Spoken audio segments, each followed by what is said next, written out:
Right, there we go. So, as we said, today's book is Say Less, Get More. I'm going to try and say less and get more, Fotini, from you. And I just verified with our guest tonight. In Greek, it rolls off the tongue to say Fotini, but you may hear us call her Fotini. It could be both. She says she goes by both, so thank you. I'm grateful to you for clarifying that you do go by both. If you'd like to post your thoughts, remember we're at hashtag GA Career Conversations.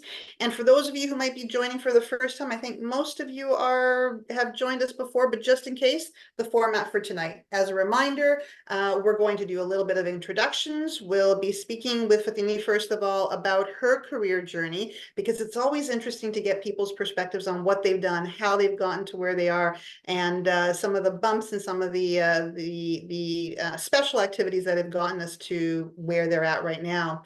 I'll ask you to please keep your microphone muted just for the first little bit. If you have a question, we're going to use the chat. We'll be going back and forth within the chat. So by all means, feel free to use the chat.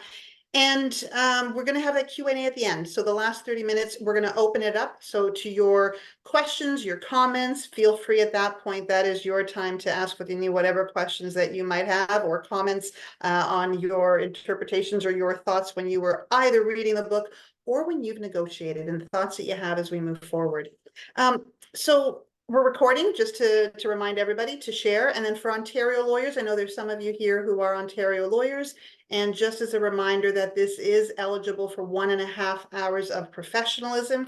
And I thought I would start with in terms of the professionalism for this point onwards, just confirming that for the purpose of the LSO, the reason that it qualifies is because this book will talk to us about, and the conversation talks to us about, leadership for legal professionals and best practices for career and profile management as a legal professional. And when you think about, in particular, the things that you can do when you negotiate, whether it's your salary, whether it's other things, and the power and impact that can have, it really does seem fitting that this is allowable for 1.5 hours of professionalism.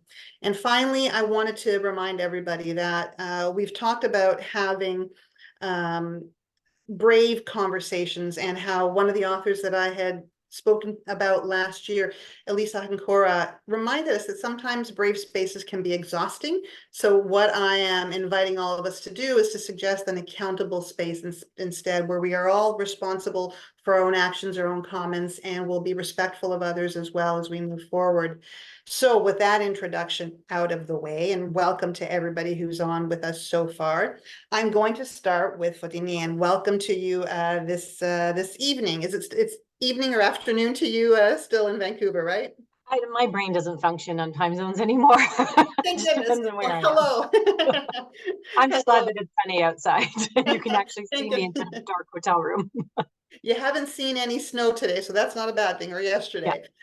So the question again, in terms of your career, you have had an incredible career so far, the story so far: negotiation consultant, speaker, MBA lecturer, and of course, author. Can you share with us briefly what your personal highlights are for your career journey, and how and why did you start the different elements? Maybe you're still doing all of them.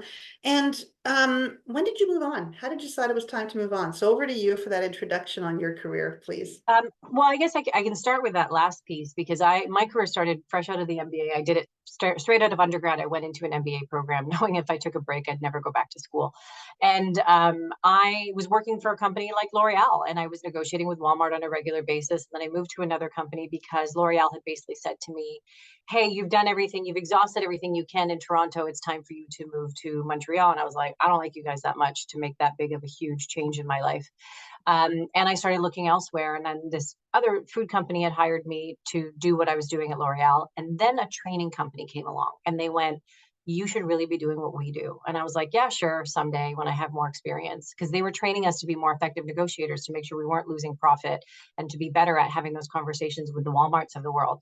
And they saw something and they challenged me in a way that I hadn't thought about it before. Like, I was on the career track of, the next rung on the ladder and so on, but I was unsatisfied. That's why I was unsatisfied at L'Oreal, and I was unsatisfied at this new place. And I went, well, the worst that can happen by joining this training company is I develop a really great network and I develop a really great skill set. So if all goes sideways and this consulting thing is awful, because my network was polarized. Some people thought it was amazing, and some people went, "What are you doing? You're nuts. Why would you give up a cushy 9 to 5?" And I ended up joining this company and traveling the world and really enjoying most of it for the large part of it for almost 5 years, crisscrossing the globe and working with everybody from CEOs down to junior account managers. And then the workplace became not for me anymore. Our values were moving in different directions. As a woman in business, that tends to happen when you become more senior in the organization and that glass ceiling starts pressing on the top of your head. And I decided to tap out. But it was, I didn't have a plan. For the first time in my life, I did not have a plan. I am a planner, even though I don't love plans. I make them, I don't stick to them, but I need to know that there's some security about a plan to follow.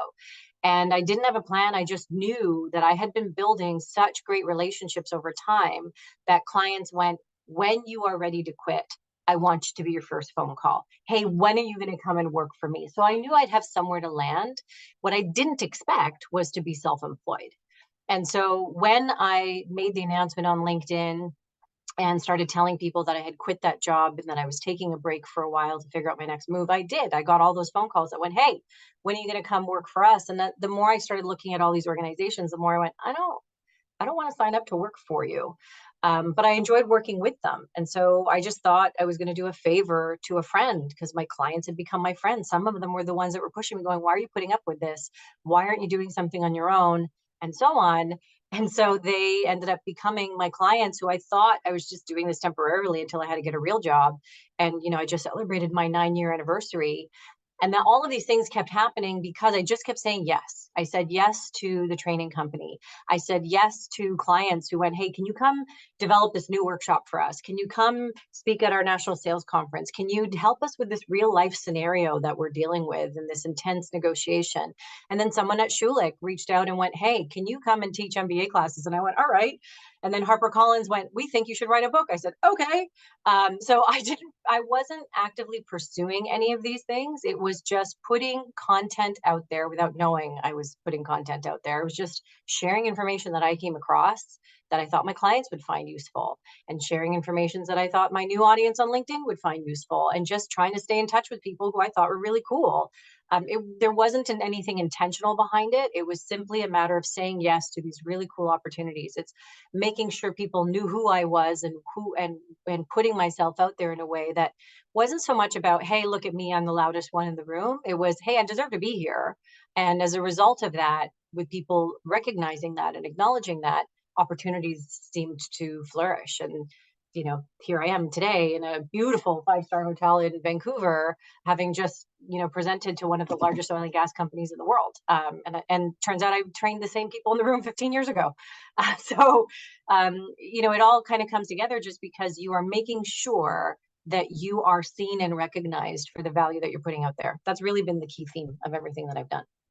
I've got to ask you because the next question is one that I think you've already answered in terms of serendipity. You do value serendipity because you said you are a plan. You're not a planner, but you typically like to have plans. The balance between serendipity in your career, those chance encounters, and the balance between that and you actually sitting down and putting paper to pen or computer fingers on the keyboard and planning things out. What was that like in terms of what you had more of? Once upon a time, I used to tell people, they're like, "How did you end up working for, this consulting firm?" And I say, "I got lucky." And I realized later on, like, I was not lucky. That was not luck that put me there. The fact is, when I'm sitting in a room, I'm making sure I'm sitting at the front of the room so people can see me. When I'm sitting in a room, I make sure I put my hand up so people can see I have something to say. I'm unafraid to make myself known in that environment. And even though it's uncomfortable a lot. I do think that there is an element of serendipity that I'm in the same room as those other people, but if I'm a wallflower at the back of the room, then it's not going to make any difference in the world. So I do think it is a mix of serendipity, but I think you have to put yourself out in the universe to attract that too. Like, I have a lot of friends who are matchmakers because I've done matchmaker conferences as well. And, they joke around about how matches don't just show up at your door. You have to get out into the universe in order to come across other people. And so I think I'm out in the career universe inadvertently, meeting and connecting with other really interesting folks, going to a networking event, talking to my neighbor on a plane. Like, I just talked to a travel agent who used to work in the paper industry. We met on a plane and got to chatting. I've done numerous events for her, and now she's going to be my travel agent in her second career, all because, you know, you put yourself out there and you put an energy into the universe. So I do think that there is some element of serendipity, but you can't capitalize on that without the energy that you put out there. You know, it's interesting because you said as part of it that you will sit up at the front, you will put up your hand, you will talk to your neighbor. And my question was going to be, did you always feel comfortable with it? But then you added, sometimes it's uncomfortable and it's okay to be uncomfortable. And did you always know that in your career and still take those kinds of chances? Or did that come with experience, exposure, ups and downs? People are always shocked to hear me tell them that I'm a very shy person. They're like, what? It's like a spit Ah. take kind of thing. But I have been shy from the time I was a kid. I was the one who used to hide behind my mother. Like I'd hide behind her skirt and grab it. But over time, it didn't take very long for my ambition to outweigh that shyness and my ambition to outweigh those things. So, you know, I grew up in the typical big fat Greek family where good Greek girls aren't supposed to leave the house and they aren't supposed to go away to university and they aren't supposed to move out before getting married and all of those things. But I was negotiating my way out of the house because that was the only way to make sure that those ambitions that I had were met. And so I could have been the wallflower at home and followed all of the rules and so on, but I wouldn't have gotten anywhere. So again, it's uncomfortable, but you just get used to that discomfort. Like I went to a Pilates class or a yoga class or something where they said, do something that makes you uncomfortable every day. I'm like, that is my life. That is how I live my life. But I also have to build in recovery time for that as well. So I do think that there's some there's some muscle memory in terms of that discomfort. It doesn't feel quite as daunting, but it's never easy, I guess is the easy thing to say there. But yeah, it, practice makes progress, I guess is the easy way to sum that up. I love that phrase, and we're going to get to the book itself and to the questions, but I wonder if people can maybe indicate in the chat their comfort with discomfort. And one of the things that I often ask people is, how many of you will take the same road to and from your house and a place that you go to regularly? How many of you will try and find different ways to get to that same place? I'm curious how often or how frequently you do a side tour or a detour to be able to get from your place to a very common place. Even building that muscle in that short kind of a way is really helpful to get you used to being uncomfortable. And if that comes easily to you, what else are you doing that can be your practice to be uncomfortable? So let's get into it. You love the book, we love the book, and there's so much to cover, and I'm worried that we're not going to get through everything. We'll get through what we can. So let's start off with your why. This is a fabulous book, and the ability to be able to share so much about negotiating, and it's more than negotiating, but we'll get to that in a bit. What was your why? Why did you need to get this? If you did research on it, I would suspect research, written, interviews for it, and then writing it, because that's a lengthy process. What was the reason that motivated you? You're Awful process. smiling. What's that? Writing is a love-hate awful process. I mean, the easy answer is simply because HarperCollins asked, but I asked them the question, why another negotiation book? And they said, we just think you have a voice that people need to hear. And when I started thinking about it, what I realized I was doing was I was picking and choosing the bits from books that were out there already. And there's some phenomenal ones that have been out there for a long time, and there's some really crap ones out there too. And it wasn't until I came across a book called Women Don't Ask, that is about negotiating specifically for women, where it opened up my eyes to some of the social norms and some of the reasons why we do the things that we do. And so that was part of inadvertent research. And I realized I was doing some of those things, and I was adjusting as a result of some of those things. And I was taking the messages that people were telling me and coming on board or telling me to do, like my, men who were 15 years older than me. I was the only one that fit the profile of young woman, name somebody couldn't pronounce, and so on. When I was looking at all that stuff, I went, I want everything in one place. And if only I was given some of this advice that I learned by trial and error, that I learned from reading along the way. If I was given this earlier, I feel like I could save people a lot of time and energy. And so my mission became the reason, I took on the challenge from HarperCollins was I wanted to be the on-ramp versus the stairs. I was sick and tired of being given advice and instruction on how to do things that worked for the dominant group, but for some reason wasn't working for me. And that's one of the first stories that I tell in the book, is how things turned sideways when I used exactly the same script as someone else. So I started to understand that when I found things that worked for me, they started working for everyone else, whether you belong to a marginalized group because you're a person of color, whether you face racism, whether you face some other thing, and so on. There is, if you can speak to the lowest common denominator, that is the on-ramp. The stairs works for the majority of the population for that privileged group, but the on-ramp works for everybody. So that became the mission, and it feels really good to be able to serve people who went, that wasn't working for me before, but this does. And this has been life-changing because I achieved this and I did that and I advocated for myself, and it didn't backfire on me, because I heard way too many of those stories along the way too, especially for my students. I love the on-ramp analogy that you used. You can actually visualize it as you're describing it, as you're reading it in the book. But you also said something right now in terms of the love-hate relationship. So oftentimes, out of interest, our authors will explain to us what their process was. And I don't know if the process was the love-hate relationship, because we know your why on the theme and on the topic. Tell us a little bit, because some people sometimes say, well, I want to write a book one day. Tell us a little bit about the process that you underwent for that. It sounds like such a romantic idea, but every author, and I'm in a very wonderful position to know a hell of a lot of them, every author hates it. So it's actually more of this masochistic kind of, we love it and we hate it at the same time. We love the product that comes from it. And when you look back on it, you go, I spent all of those hours on airplanes in airplane mode before Wi-Fi was a thing on airplanes. And I spent all those hours in coffee shops on evenings and weekends. And in hindsight, I'm like, was it fun? I hated it at the time. I really hated it. But there's a kind of a nostalgia, romanticism about it too. But even now, like, I'm writing new content for my website and guidebooks and all of this stuff that I'm putting out there.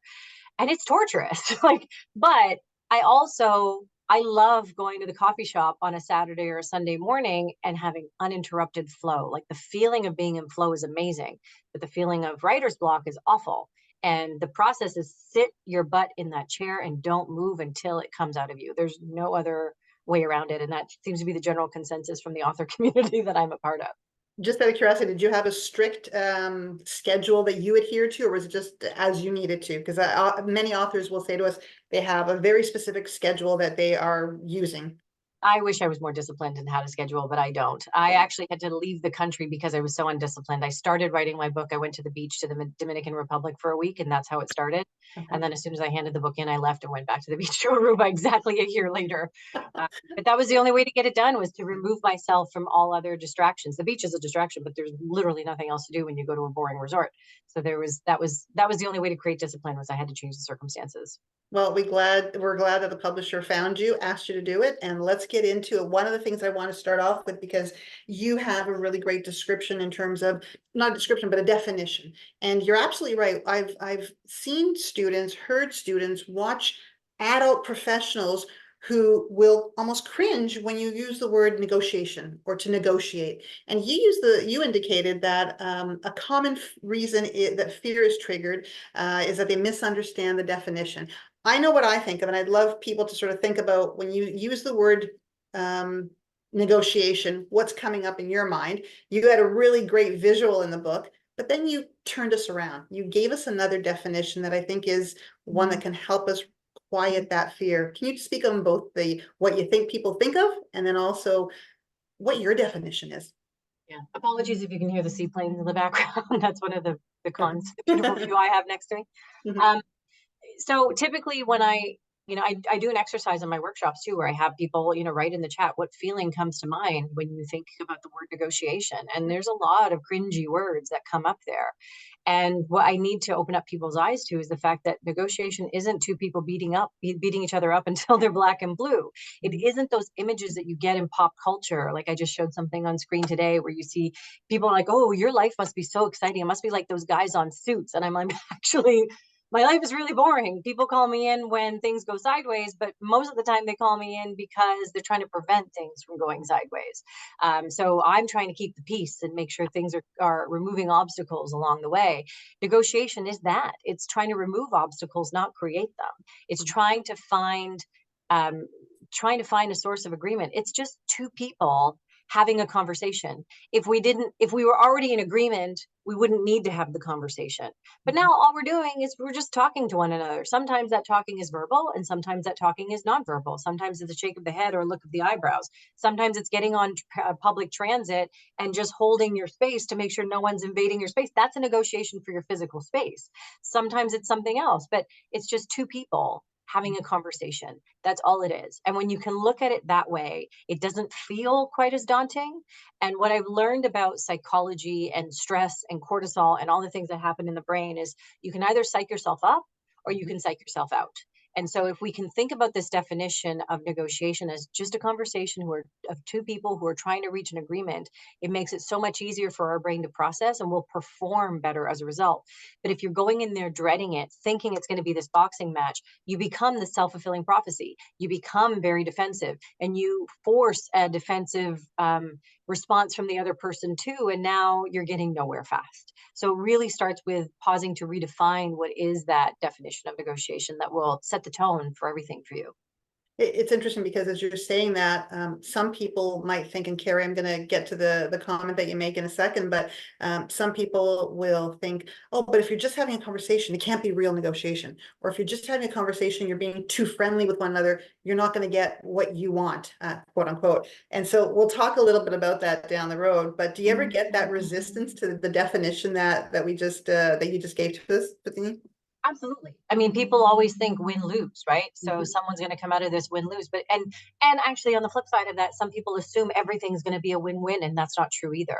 So we Mhm. have to make sure that we're not getting caught up in our own biases, either of this win-lose scenario or everything's going to be, hold hands and sing kumbaya and be rosy and so on, because it really depends on who it is that you're dealing with. But if you go in there and you look at this individual and go, how can I get them to get to an agreement? You can make people feel really good about giving you everything. And you can feel lousy about getting everything if you handle it the wrong way too. I mean, I've helped friends through very intense divorce negotiations and clients through super intense things, and everybody ends up feeling really satisfied at the end of it. How is that possible? It's the reason why I have job security and why AI hasn't taken over my job. Negotiations are not done on spreadsheets. They're not done in Excel. You can't push a piece of paper across the table and assume it's going to get finished, because we do not make decisions based on logic. We make them based on emotion. And emotions in our brain are a perverse thing that make no sense to AI, which is why we have to think about it very carefully from the other person's perspective as well. So we can find ways to make the other person feel good by appealing to their ego, by framing things a little bit differently, versus poking the bear and turning that emotion into something that's going to be harmful for you. So it really requires that reframe for people to make them more productive, and to get them to think about, how can I make this other person more productive too? Because my behavior affects their behavior. So there's a mirroring effect here as well. And we can take all of that into account, but we have to start with that very definition of, we're just here to have a conversation. I love And it. if we can start that and start being more curious, then we can find solutions. I've seen two people have said win-win. I want to say win-win, but mostly feels like one side's going to get what they want. Another person has said, Peggy said, win-win relationship or outcome. It took me 10 years to finally realize it, though. It was for sure a mindset switch. That's true when they moved from a career as a lawyer to a career in business. And Rebecca, it's interesting because you talk about the different elements or the different environments. As a lawyer, I think negotiations as a diligent and ideally collaborative way to get valuable results. But in my personal life, I think of negotiation less positively as a more transactional approach to relationships. Both are parts of the same discussion, I think. It is part of a relationship, whether it's in business or in your personal life or in any other. You come back to, and I love this, you come back to so much that you have learned from is it two nieces, I think, or from your Yeah. nieces and nephews, right? They have been one of your greatest sets of teachers in terms of negotiating skills. But it's interesting because as you talk about the emotions, I have to say I do a lot of speaking on emotional intelligence, and I've highlighted parts of your book to use in the emotional intelligence discussions that I have. We sometimes forget, or we don't realize how important our own emotions are and how important other people's emotions are when we're trying to have these conversations. It's not spreadsheets. It really is emotions, and being able to manage those, I think, is really important as we move forward. So we'll move through, and Paramount, I appreciate it. Negotiation strategy depends on the leverage that one has vis-a-vis the other party. We'll talk about that leverage, aka power, but we'll get to that in a second. One of the things I want to just highlight, you in the early parts of the book, Fotini, and then throughout, near the end of at the end of each book, you remind us to pause, the power of the pause. And you had told me offline that that was the potential book title at the time as well. Talk to us about the power of the pause in negotiations in particular. So we didn't want the book to come off as a meditation book, because there seems to be a lot of that around. But I created these little buttons for my audiences whenever I go to an event. So they get this as a little QR code on the back. And it really is about thinking about your mental pause button. Because what happens is when we get this feeling about negotiation, like some of the things that we've seen in the chat already, you end up changing part of your brain. And so what if in that moment, when you're really forced into that fight or flight mode, when you are triggered into that fight or flight mode, when your ego is feeling threatened, or you're nervous about the outcome, or you feel like it's going to be transactional and gross, or any of those things that come to mind with negotiation, what if you could find that mental pause button to just quiet your brain for a second, to allow those thoughts to leave and leave room for the more productive thoughts to come in. And so every single time you're getting ready for a negotiation is about finding that pause button, taking the time to prepare, to think things through, to think about how can I choreograph this conversation to be productive with the other party? How can I pause to think about what are they going to do and say in this that I can predict, so I'm not caught off guard in the moment and going, oh God, what do I say now? It's going, I know this. I know how to access this because I thought about it in advance. What if instead of that reactive autopilot mode, when things get really heated and you want to just lash out with playground insults, you could find your pause button and go, oh, I know how to handle this. I had a plan for this. I anticipated this, and this is the most productive way to do that. The other thing too is we tend to think and talk at the same time. And that diatribe that we go on can get us into a lot of trouble, because what we want to do is to have self-control and be mindful about everything that comes out of our mouths. That doesn't mean being inauthentic, because I do think people confuse that a lot, but it's just taking the time to think, what is the most productive thing that I could say right now, versus me trying to think and talk at the same time. The more we say, the more we give away. The more we let them into our nerves, our insecurity, and so on. And that can provoke a very aggressive person into getting even more aggressive. So we can also leak power by using the words that are going to signal that we're movable and so on, versus sounding more firm. So if you can find ways to find that mental pause button, whether it's a meditative breath, whether it's visualizing yourself on a beach with a margarita in hand, whether it's remembering, I've got this, you know, Fotini told me to be quiet. I read the book and I'm prepared for this. I anticipated these things now. I'm so excited about what's going to come out of this. Any of those things that will help you access that mental pause button will allow you to be quietly confident, will allow you to say less and look far more credible. And what's going to happen is they're going to respond in kind. They're going to react to the way that you are pausing, to the way that you are showing up differently. You will get a lot less resistance if you can find that mental clarity. So that say less means taking the time to prepare, taking the time to meditate, taking the time to not think and talk at the same time, saying fewer words so you sound more credible instead of thinking and talking at the same time. There's all of these connotations that come along with it. But what happens when you say less is you will be so much more effective.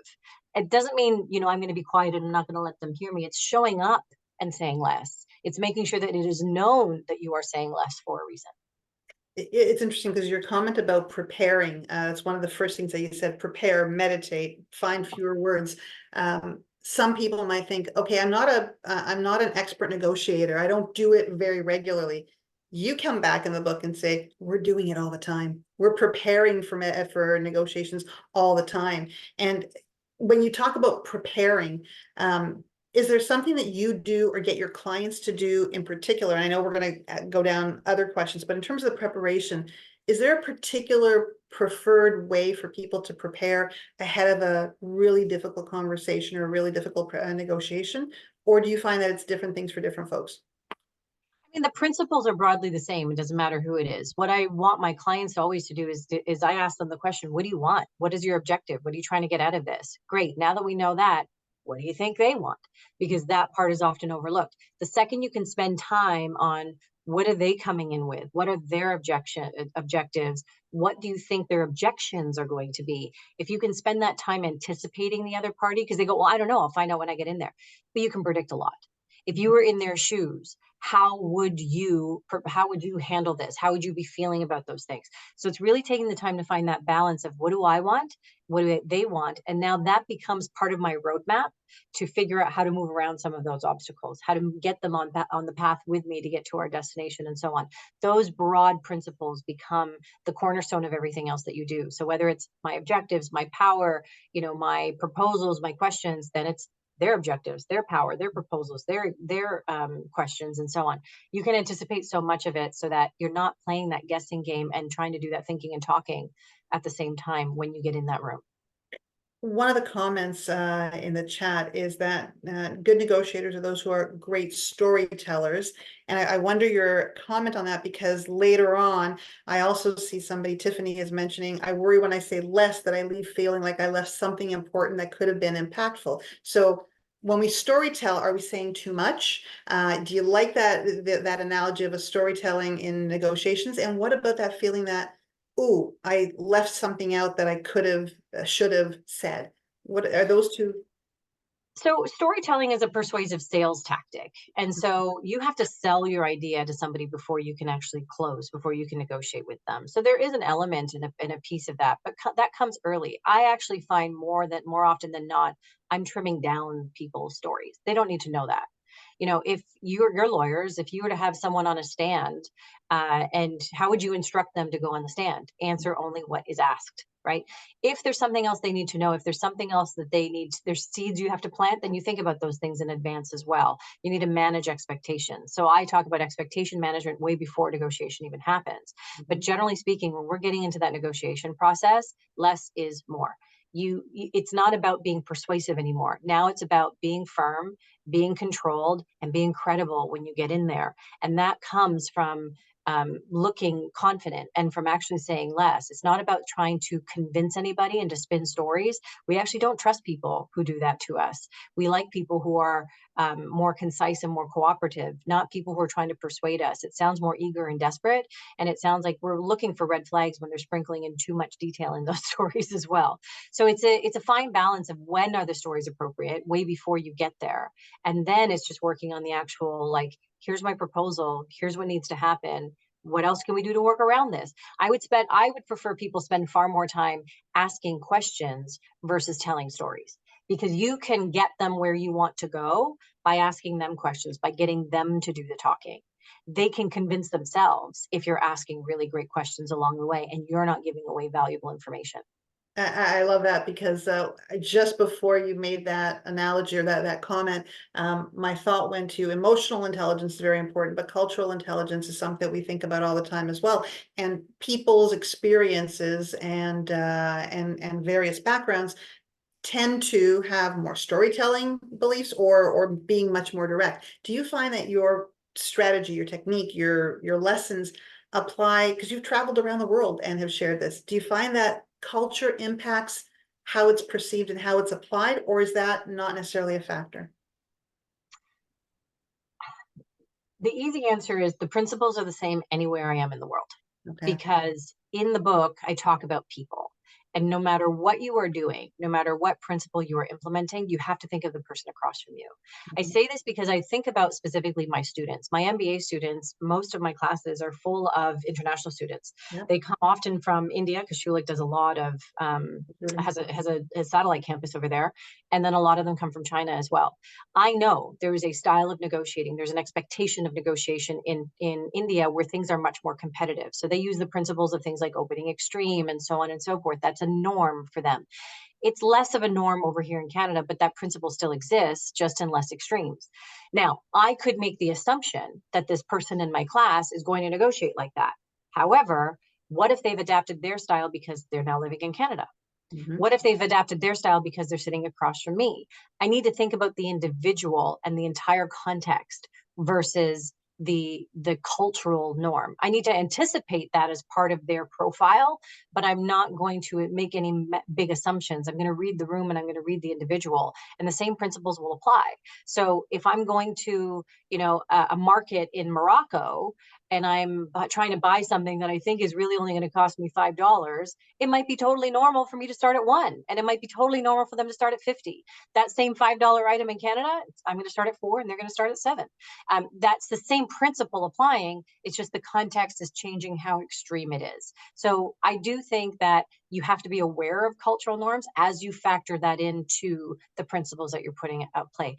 But the reason why the book works everywhere, like there was an Indian publisher that picked it up and is distributing it in Southeast Asia.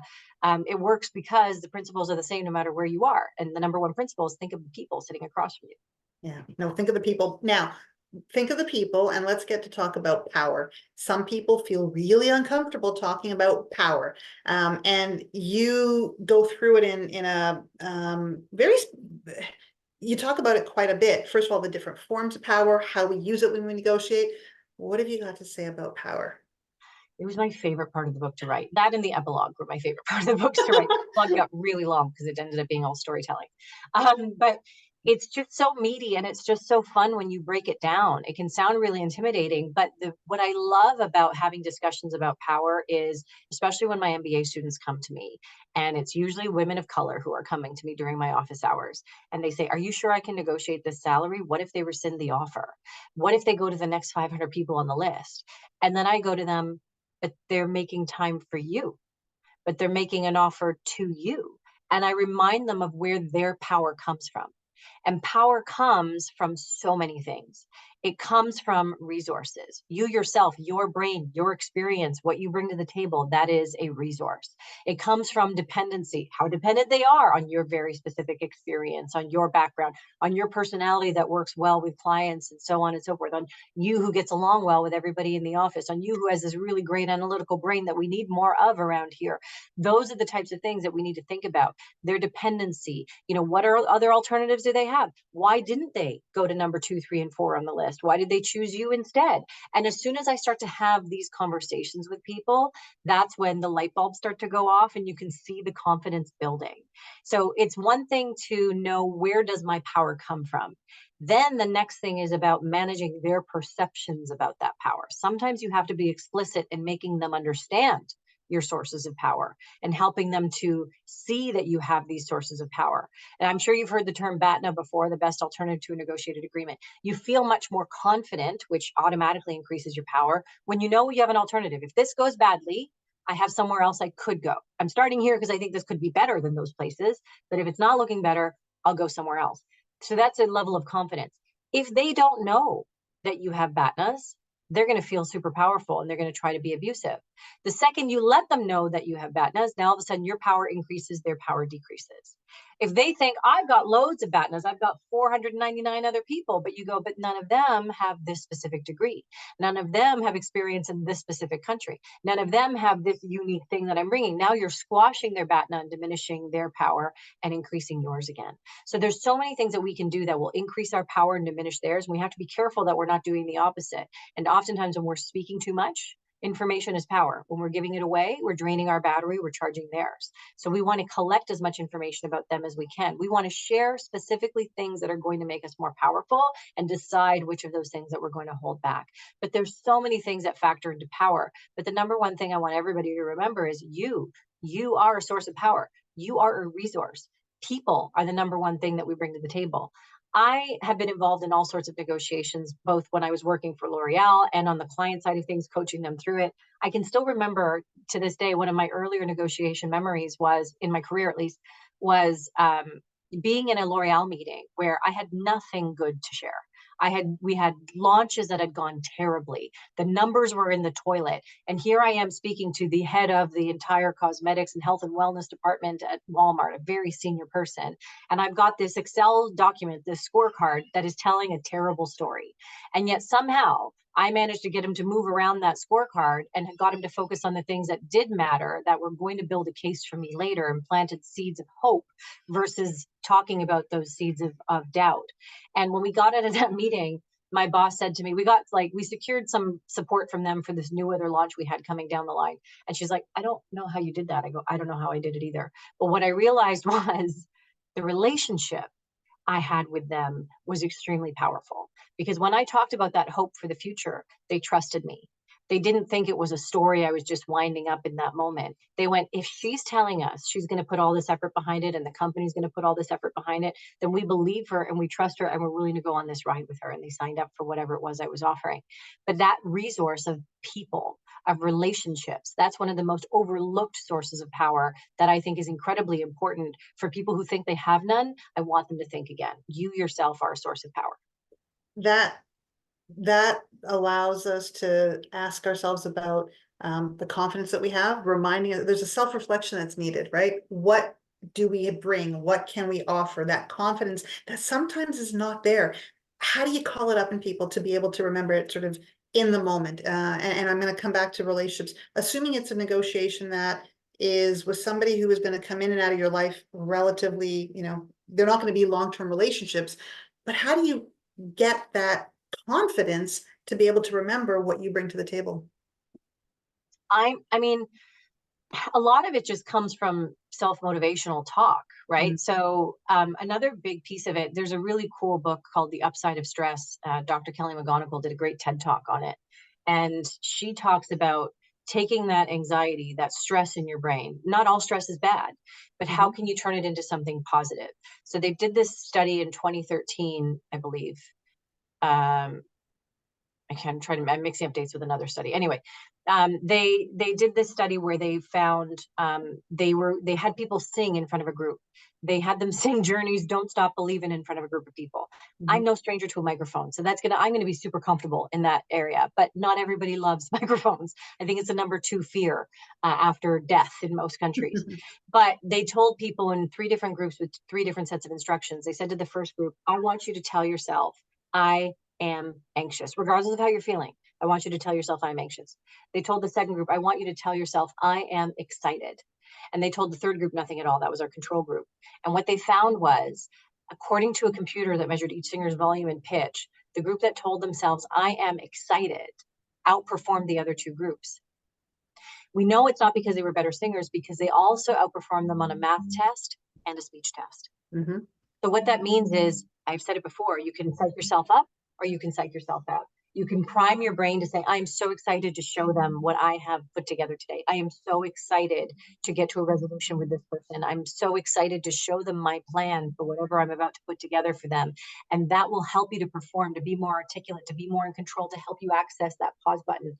It's those types of things that will go a really long way in terms of getting better results. It's just priming your brain for success. It's the same thing I look at a lot of sports psychology and stuff too, because it's how we prime athletes to be at their best. So the same principles are going to apply here as well. Give yourself that pep talk. Maybe you need to, I love having a feel good folder, and I tell all my students to do this too. And so it's literally a folder in my Outlook. Anytime I get a thank you, an accolade of some kind, praise, it goes into that folder. If you need a pep talk in that moment and it's not coming from you, look at all those emails from all of those people who have said wonderful things about you. That will psych you up in an instant. And if it's time for you to talk about a salary increase or promotion or whatever it is, you now have a whole bunch of testimonials to use other people's words, what we call social proof in my world, to be able to say, hey, these people said they loved what I did here, here, and here. So now all of a sudden you have somebody else's words to say about you, and that makes us feel really good. And that helps us to perform better too. It's interesting because one of the things that I'll get coaching clients to do is to ask 3 to 5 of their friends, acquaintances, people that they work with, to highlight their strengths for them. And the takeaway, not only do they get it reinforced, sometimes there's some surprises, but it provides that, oh, and you called it the social proof. Oh, people do think that I'm good at ABC, or that I've been able to do XYZ.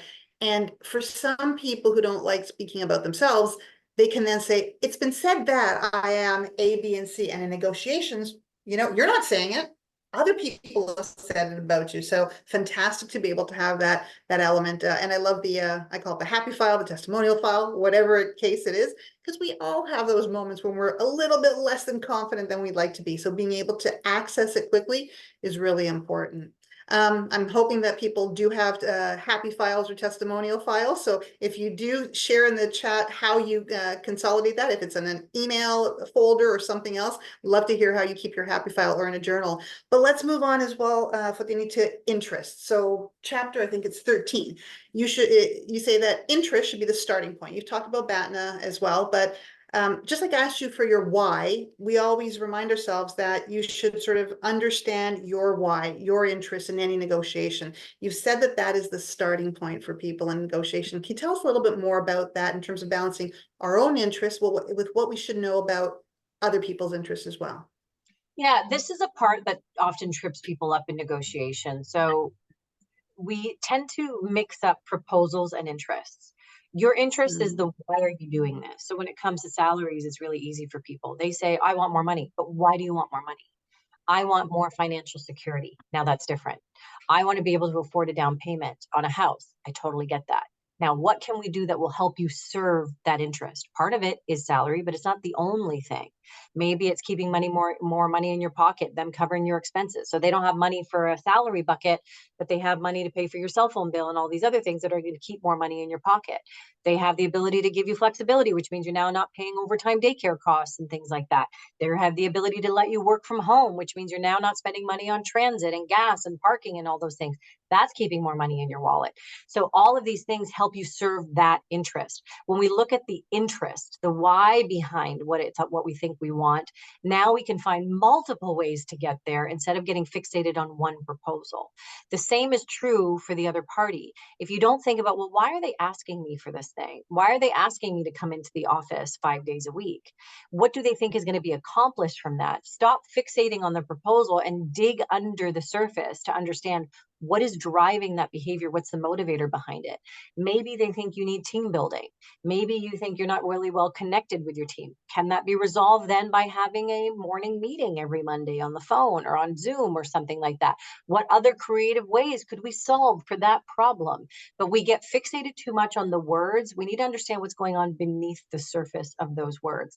And that's where, when you truly understand someone's interests, their motivators for being in that negotiation, what are their objectives, that's when you can come up with a whole world of proposals that you wouldn't have thought of if you just got fixed on this tunnel vision. I need more money, or I need more salary specifically. There's lots of ways to make money. There's lots of ways to afford that down payment. So what can we do to get creative about managing those things? It's interesting because as you were discussing that, I keep thinking the interest is the why, but the proposal is the how or the what potentially. I don't know if that's too simplistic for it, but it's the how are you going to do it or how are you going to get the why, the thing that's really important to you. We've talked about how we would negotiate. That's important for us, but many here are representing clients. And can you speak about how you step into the role of negotiator for a client? Do you do anything different? And I realize that we've got some litigators on the call. We also have some people who are transactional lawyers, but you're representing somebody else. How do you prepare somebody else for a negotiation? I mean, theoretically, my job is that too. Like I'm coaching people on how to negotiate. I'm not the one sitting at the table on behalf of my clients. I'm preparing them to sit at that table. Now, yours is slightly different in that you're doing it on their behalf. But by being that outsider who's not emotionally attached to outcome, you actually are far more objective. So your brain is operating at a better capacity than theirs, which is clouded by that emotional attachment. I will tell you, even when I was with my former employer, I was in litigation for sexual harassment and assault. And as a result of that, when I went to see my lawyer, the first thing she asked me is, what do you want out of this? And I said, I want them out of my life. And so when I was getting emotional in the middle of mediation and so on, she said, I'm going to remind you what you said to me when I asked you from the very beginning what you wanted, because I was ready to go all the way to court instead of like resolving our differences in mediation. And she said, you said this is what you wanted.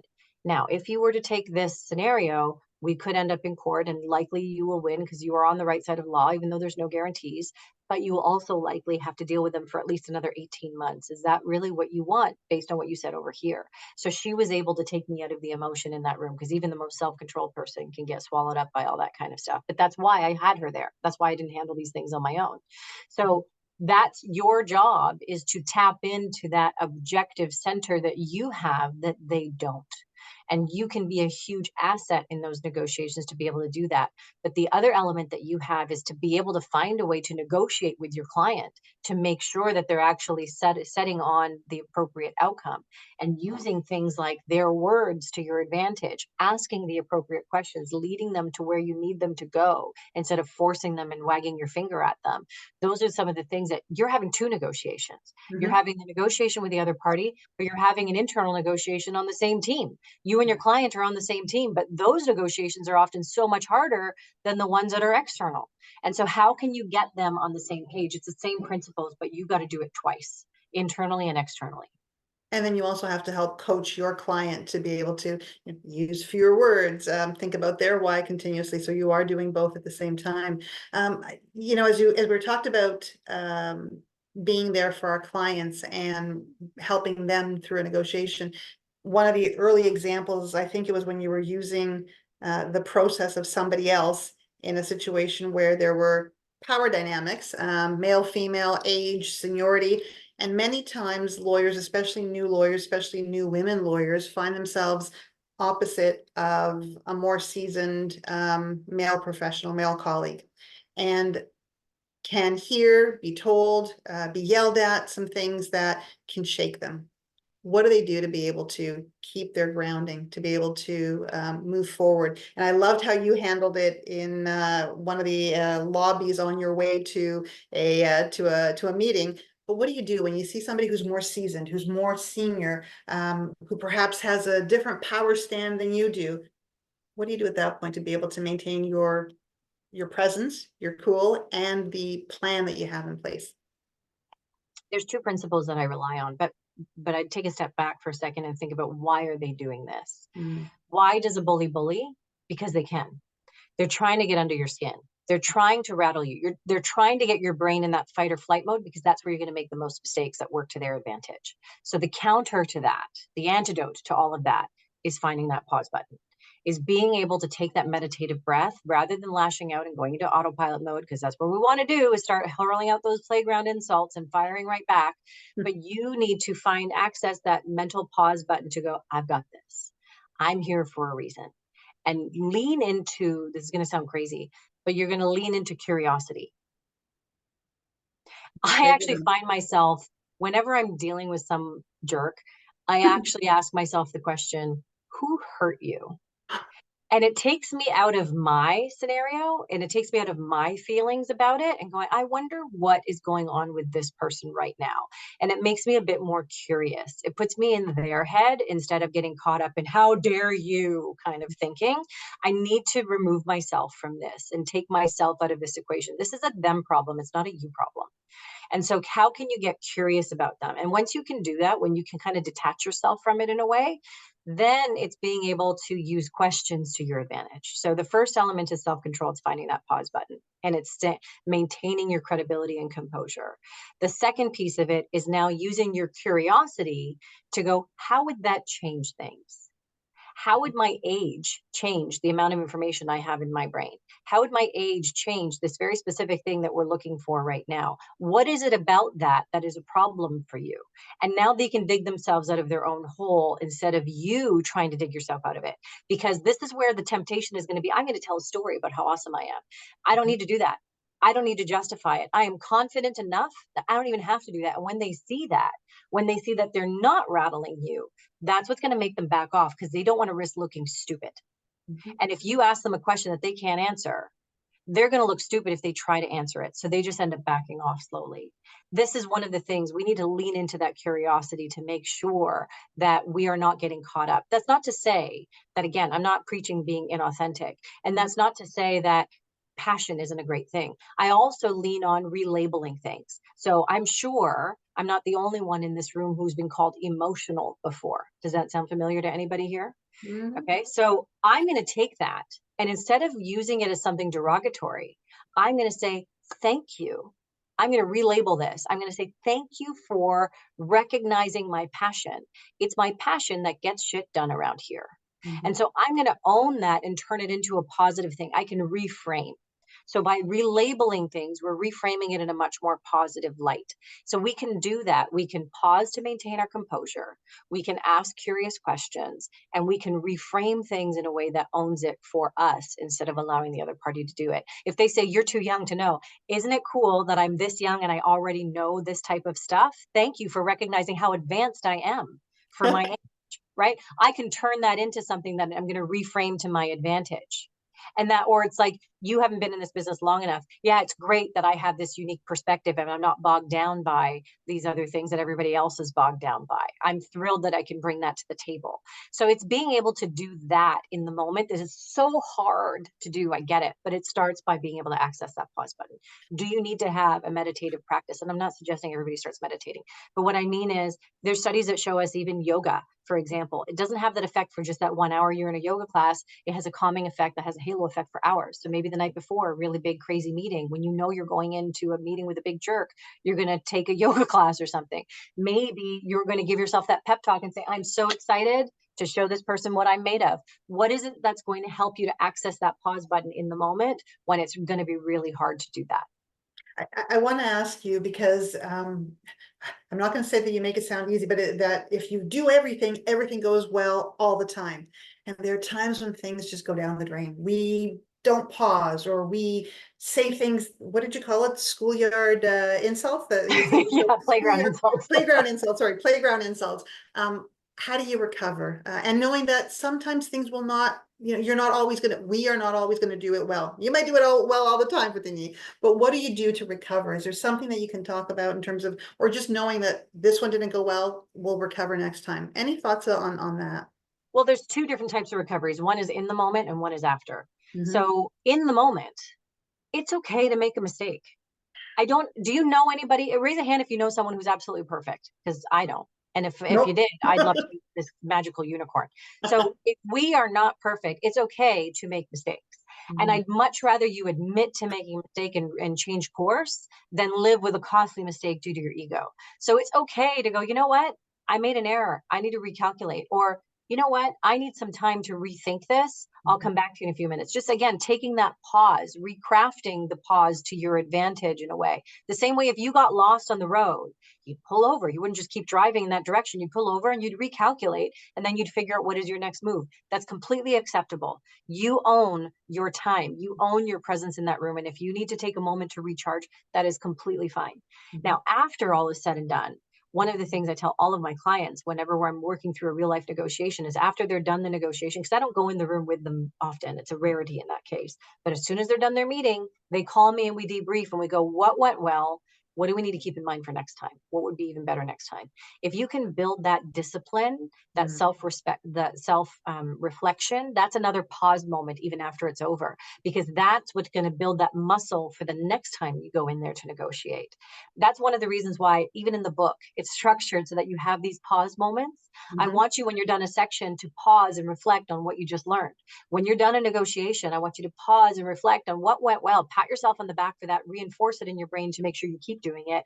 And then also go, hey, that part didn't work. I'm going to leave that out next time, or I'm going to change this for next time. If you can do that, you now become so much more self-aware and you're developing a skill. I love working with former athletes because they are so great at taking, I don't want to say criticism, on taking feedback, because they're going to watch the game tapes. They're not going to beat themselves up watching the game tapes, which is what we do because it's awful for our ego. But and women tend to beat themselves up a lot more than men do. But they're going to watch the game tapes and go, that's what went well for me. I need to keep moving in that direction. I need to adjust here. And they make that adjustment and then they just keep going. So how can you pause, watch the game tape after it's over, and think about, how do I need to keep improving? Because practice makes progress. Like, I don't say perfect. I remove that word from my vocabulary because I don't think it's realistic. And so if we can have a growth mindset, another really great book by Carol Dweck, that really does change how you perform over time. So there's still so much to cover, and I'm mindful of the time. I want to give people a chance to either ask questions or make comments, but you've talked about planning, and then you've talked about the debrief afterwards. And I'm so glad that you reminded us that we should self-reflect and debrief afterwards to help us in the planning stages.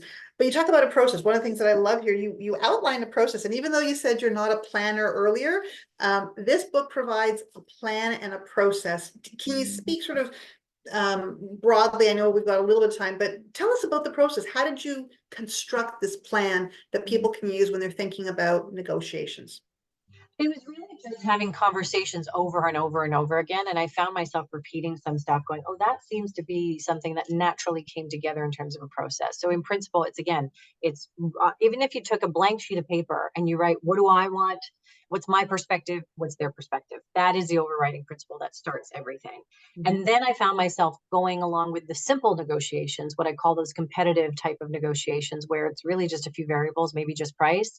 And it's going, okay, I'm going to map out a couple of proposals, and then I'm going to map out what I think they're going to come in with.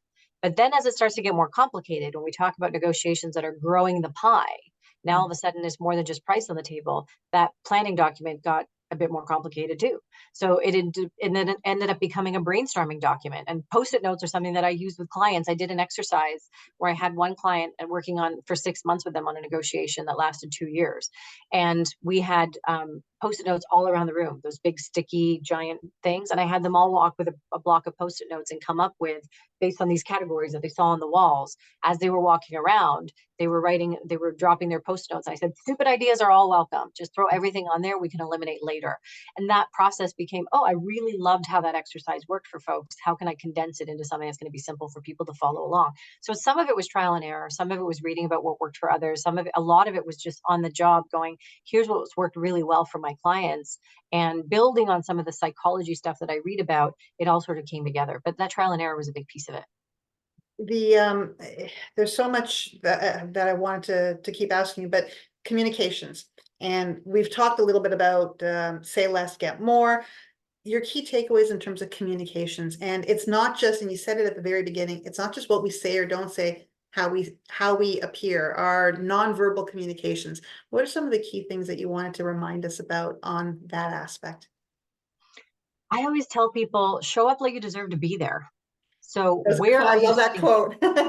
Yeah. Where are you sitting in the room? How are you physically showing up? There are studies that tell us about power poses and so on. If you look like you are taking up a little bit of space and you're typing on your computer like this, you look like a secretary. But if you're showing up like this and you're taking up more space and you're spreading out your notebook in front of you and your laptop and your pens and whatever, and I'm sitting in a chair like this, taking up more physical space versus taking it up like this and disappearing from your screen, those little things go a really long way before you've even opened your mouth into why you deserve to be there. First impressions are lasting impressions. So show up like you deserve to be in that room. Where do you sit? How are you in their line of sight? These little things go a really long way. When you only have the Zoom room, how are you showing up? Can they see your hands? Are you well lit? Do you look like you're hiding in the shadows? What subconscious messages are you sending to them before you open your mouth? And when it comes to the actual words that come out of your mouth, think first, then speak. Because if you're thinking, you're doing this thing where your inflection goes up, and I think I'm thinking this thing, is this a question or is this a statement? I can use exactly the same words, but my tone goes down. I sound far more credible versus doing it this way. Am I asking or am I telling? I don't know. So now all of a sudden, when we think about not just the words that we say, because we're going to say less of them, we're also thinking about how do they come out of our mouths and what does our mouth even look like before we open it? All of those things combined make us far more credible. And that elicits a response from the other party before they've even factored in, what am I going to say? How am I going to respond to this person? Their brain's processing how much power you're bringing to the table. When you're talking about knowing what to say, how to say it, do you invite, I know the answer, but in law, we oftentimes invite people to practice. We'll bring a client in so we can walk through things with them, whether they are going to be on the stand for something, whether we're going into a negotiation. The power of practice or the power of walkthroughs, and I don't know if you want to use the word practice or walkthrough. What can you tell us about that? I'm so glad you brought it up, because role play is one of the biggest reasons why people hire me, right? We will go through a negotiation, we'll prepare for it. And then before I leave, one of the things we have to do is we're going to practice. Okay, you say you want this from them, pretend I'm your buyer. And all of a sudden, when I'm lobbing these other things at them, they're like, I don't know what to say. I'm like, this is why we practice. Because when that moment comes up, now you won't be rattled in the real world. And so we try to get some of that out of the way, because that is another way to access that pause button, so that in the real world, when that scenario comes up, you're not a deer in headlights. You're like, oh, I know how to handle this. I remember this. Your brain, your subconscious is going, I'm familiar with this. This is not unknown territory. This is not a deer in the headlights moment. This is exactly what I remember from before. And I love when I'm on the phone with a client after a debrief and they go, oh, they said that thing that we exactly as we expected it. And we knew, oh, and so-and-so was a rock star. They did it. She did it exactly the way we rehearsed it. Like, I can think of a scenario where one of my clients got promoted because everybody was giving her the accolades about how she handled herself in that room with that buyer who was constantly pushing and pushing and pushing. And she's like, it was all from the role play that we did. But boy, did she get a big spotlight on her because of her performance, all because we spent that time role playing and preparing her for that moment. And we've kept in touch. It's been over a decade. And now she's moved on. She's like a VP somewhere down in the US and got promoted out of Canada and so on. But it's that type of confidence that she needed to carry in there with her to really shine. I wonder if people, and I'm going to open it up, if people want to either unmute or put your hand up so we can get you in order. But when you hear Fotini mention the preparation and think about your own negotiations that you've had, how many times have you really knocked it out of the park because you have prepared? And when was it that you maybe hadn't done as great because you didn't either have time or think about preparing or doing a mock something beforehand? So I'd love you just to think about it. If you want to share it, by all means. Opening up for questions. What they need, we're off script now, but any questions that people have either on the book, the process of negotiating, or your stories as you're preparing for an upcoming negotiation. I'm just going to give a few seconds. I know this is about, work and why people show up for their careers, but I also want people to think about the same level of preparation for your personal life too. Like, I say this because it's fresh in my mind. I've helped my best friend go through a terrible divorce, and she was married to a narcissist. She was married to that textbook person that you read about over and over and over again.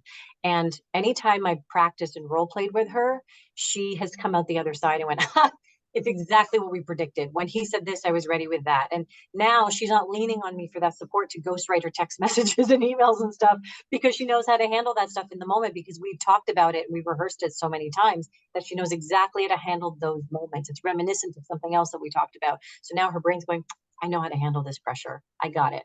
It's why you say athletes practice, right? Athletes practice ahead of time so that they could be familiar with something when it occurs and just have that muscle memory to go. I really appreciate it. And with kids as well, that's another place where practicing some of those conversations ahead of time is really useful. Let me just open it up for a second. Feel free to come on board, because if not, we have some additional areas to go through. Remember what Fotini said, put your hand up, be one of the first to speak. I'm going to use that. I'm also really good at pausing. I can sit here quietly for a really long time. Usually somebody will be so uncomfortable that they open up their mics.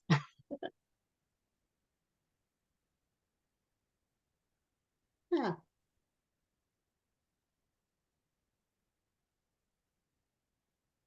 Peggy. I mean, I can open up my mic. Doesn't mean you're going to participate. Listen, you know that I'm a fan of you, right? Yeah. So I would say, so thank you so very much, Gina and Fotini. You've been amazing. I learned so much from both of you, and to be honest with you, and I have gifted your book to every single member of my family here and overseas. So everybody has learned from you, and they implement. Like my sister, she's in procurement industry, and yeah, she implements your learning. So I would say that, like, especially for me, it was much easier in the past to negotiate on behalf of my client when I was in the legal profession, but I wasn't advocating for myself. Now, I don't really know why this was happening. It took me 15 years to essentially implement what you teach, right? And I see that it was a mindset switch for me, and I have seen results, like not only in my professional life, but also in my personal life. For instance, if I'm not super happy with Rogers customer service, I'm okay with negotiating, with asking for something, not demanding, but mostly negotiating. So I have read your book several times. I have made notes, and I implement everything every day. And for whoever hasn't read the book yet, I would highly recommend it. It's hands-on, real-world examples and tips, and it's working. And yeah. And Peggy, I'm gonna add, just to verify for Fotini, you said that you give your book to all your students, just to verify. Is that what you mentioned? Did I hear you correct? Students and family members. Students and family members. Yeah. I love that They so read much. it in English. So yeah.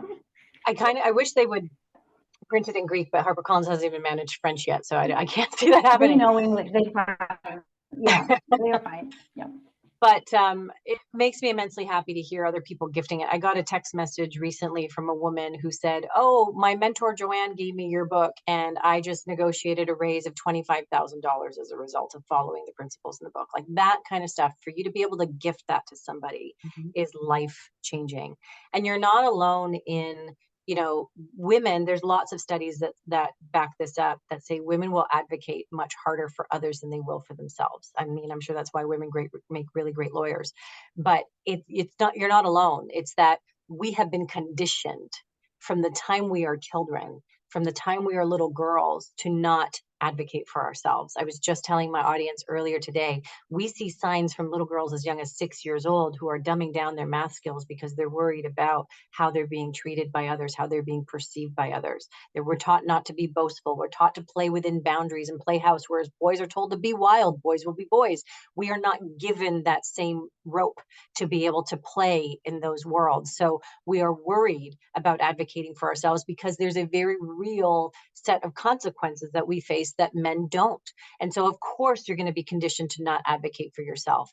But the goal of the book is to say, hey, it doesn't have to feel icky. It doesn't have to be banging your fist on the table demanding. You can be cooperative and get what you want. You can be likable and get what you want, because women are also stuck in what we call the double bind of likability. We need to be likable enough that people want to work with us, but not so likable that people take advantage of us. And that's a really hard balance that we're always facing. But these tools are meant to be cooperative. I don't know if you've read this far into the book, if any of you have read the snow removal example. I do it every single time I'm in front of a live audience, where I show on the screen, here are the text messages that I got in my inbox. And one of the things I really focus on for women is look at my texts, the ones on the right. Do you see anything in there that is rude? Do you see anything in there that is cold? Do you see anything in there that is undiplomatic? And as soon as they go, no, I don't see anything like that. So you can get what you want. I got him down to a fraction of his original, snow removal quote. You can get everything that you want without having to be rude. And so if you can cement that lesson into your brain, that I'm not going to be unlikable, I'm not going to be rude, there doesn't have to be that retaliation if I handle myself in a cooperative way. And none of these things that I advocate are those old school ways of doing stuff. Those men in power suits with the slick back hair, those are not the images that are going to come to our minds anymore for negotiation. One of the things that I want everybody to remember here, because you are thinking about careers, you are thinking about your workplace, is remove this idea that the work is your family. When I can't stand it when I hear people say, we're a family here at this firm. We're a family. It's a family culture. They're not looking out for you.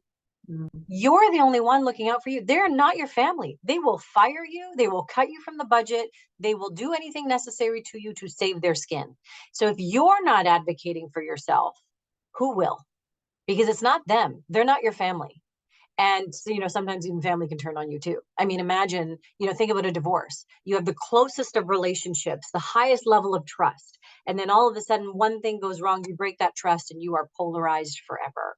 And so I want you to think about, you are the only one looking out for you, not these other people, not this family, so to speak. And if you're not advocating yourself, no one else will. I've got to ask you on that point, and Peggy, thank you so much. And please put your hand up if anybody else wants. But when I read that in your book, I kind of was taken aback, because I thought, I have said those words, we are like a family, and I have treated others like a family. But I also have understood that sometimes I'm responsible, not sometimes, always I'm responsible for my own situation. What about how you are responsible as a leader for others, though? And maybe it's not a family, maybe it's your work colleagues or your team. You still are not liking the word family for the name. I'm just trying to I don't, because I don't end up in lawsuits with my family. I mean, some people do. I can't say, but I ended up in a lawsuit with my former, work family, if you will. But I also think there's this other element of leadership that we forget about. So you can't pour from an empty cup, right? We've all heard that before. So you can pour into somebody, and I love it. I love pouring into my clients. I love pouring into my audiences, but I also need that break for self-care to refill my cup. And part of that is advocating to make sure I get that time and energy and all of those things back. Like when clients say to me, they want a discount or something like that for doing something virtually versus in person. I'm like, you never paid for my travel time. That's my recovery time. I like being on the road. I like having room service and not having to make my bed. Those are things that help me with my recovery time. Those aren't things that you're paying for. So no, I'm not discounting the time that I spend face to face with you. So it's about making sure that you advocate for your self-care if you're a leader, so that you have something to pour into those other people. It's about finding that balance. No, I think that's a really good point. The word that Peggy has now used a couple of times is mindset and shifting mindset. When you said as early as 6 years old, little girls start changing their mindset, that was a scary thought. What are we doing to our young girls? And shifting mindset can be hard. But just like Peggy said, it's an issue of calling Enbridge or Bell or whoever it might be. It's an issue of saying something at the restaurant if you don't like it, instead of sitting there and eating it because you feel like you have to be nice about eating it. That negotiation right there is something that I've seen and I've sometimes done, rather than just saying, look, this is a little too cold. It should be a little warmer. Please take it back. You don't have to be rude about it to be able to get what you need and what you want. So that mindset shift. And it comes back to the definition that you gave us earlier of negotiation, not a duel, not a battle, but rather a conversation is, I think, really helpful. Sandra, you're on. Thank you. Welcome. Hi, great discussion, great book. I wish someone had given me this book earlier in my career, really, or earlier in life, because, as you so well put it, it's not just about business. It also relates to relationships. And I just wanted to share that one of the things that was a real life experience where I learned that, school of hard knocks. I tend to be a people pleaser and a collaborator. And I was embarking on a very big promotion in a previous job. And I just sort of started collaborating prematurely with a group of people who were going to backstab me. I didn't know. And, and the lesson I learned, which actually I still draw on that, because I really learned a very good lesson from that. You can't collaborate, you can't negotiate with people the same way. You really need to understand who is at the other side of the table and what is their agenda, and not treat everybody like a real partner, because it's simply not true. Yeah.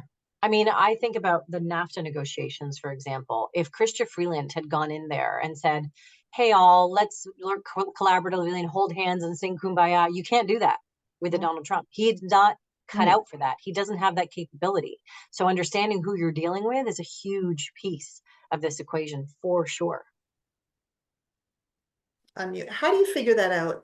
Apart from conversations, is there something that you suggest to your clients to do, apart from your research or talking to people, to understand who the other person, sure, Trump and whatnot, you understand, but how do you figure out who your co-negotiator is, what they're all about?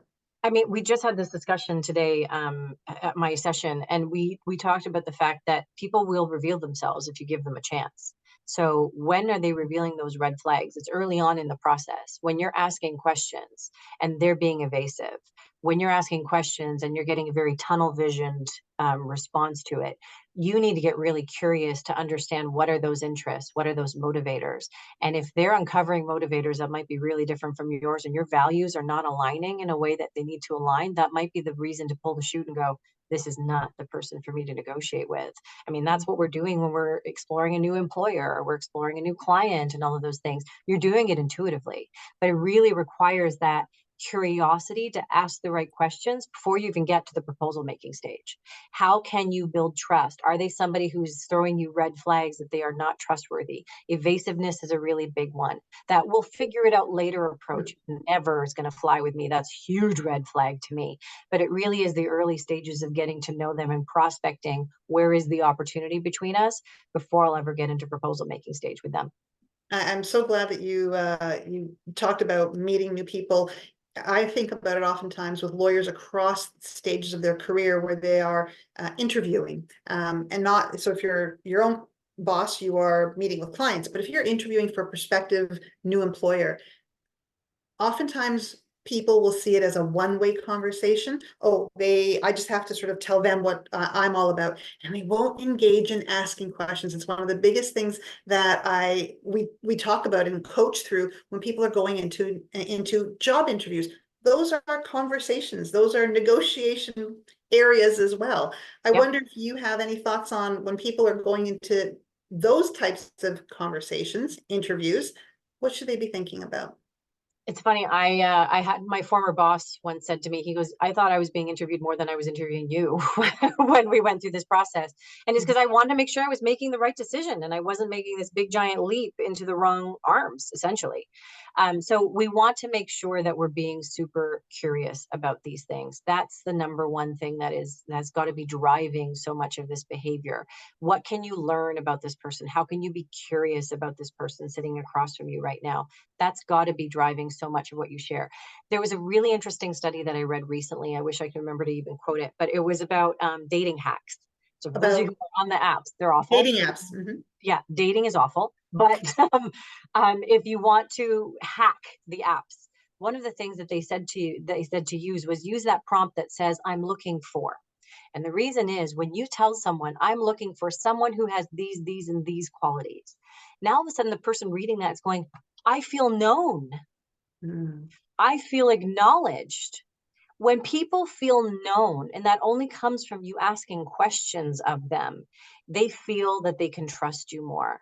They feel connected to you more. So if you can share what it is that you're looking for and that what you're looking for lines up with them, or you can ask questions about what it is that you're looking for and they get to now share, they get to say all the information, you are saying less. You're asking questions and you're getting them to do all the talking. You are getting so much more. They are feeling known and they feel some connection to you. One of the things that drives likability, we make the mistake of assuming that likability comes from giving people everything that they want. I won't negotiate this thing because I don't want them to hate me. I won't push on this thing anymore because I don't want to damage the relationship. But that's not where likability comes from. That's where we get spoiled children. We give them what they want and then they just keep wanting more and more and more and more. What we want is to find likability, and likability, one of the number one things it comes from is from having something in common. The teeny tiniest thing that you have in common. Paying someone a compliment, making them feel known, making them feel acknowledged.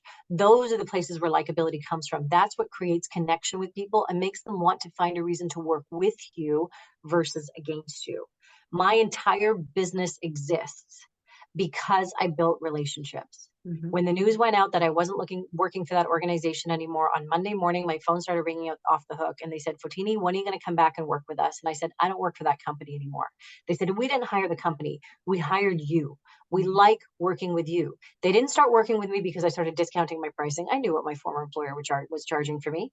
They worked with me because we built relationships, because they trusted me, because they liked me. Some of them just flat out said, we like you better than that other guy. So, those are the types of things that we can build if we ask great questions, if we make the other people feel known.